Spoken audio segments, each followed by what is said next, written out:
The End of Life Partnership is a charitable collaborative, so that means that we're an organisation and a charity in our own right, but we work with our key stakeholders from across Cheshire East and Cheshire West. So that includes our 4 CCGs, our 3 hospices, our hospital trusts and our 2 local authorities.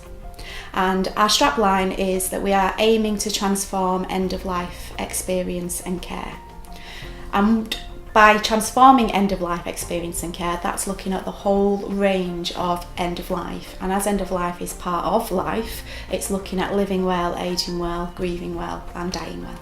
The initial reaction to setting up the Cheshire Living Well Dying Well partnership was firstly to how do we communicate what we're about and what we mean and what a public health approach to end of life really encompasses. And it's really important to work with our communities and our partners in getting the language right, getting the messages right, because what we want to show people is that death, dying and loss and ageing are all part of life, and it's a natural, normal process. So hopefully we'll all get older, but the thing that we do know is that we definitely will all die. And so it's how do we help that to be as healthy a process as possible, so that when we die, the impact that we have on those that we leave behind, who we love and we care about, is a healthy grief that doesn't spiral off into all other health and wellbeing issues, but is as healthy and natural and normal as it possibly can be.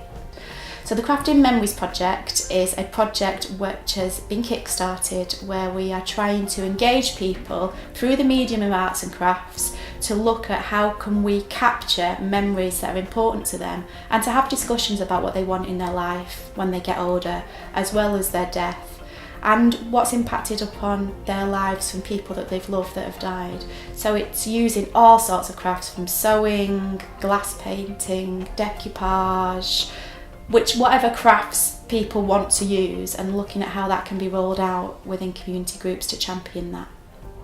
We use 5 key steps within our promotional material at the moment, which is around living well and dying well. They include talking to loved ones, writing wills, funeral planning, organ donation and planning future care.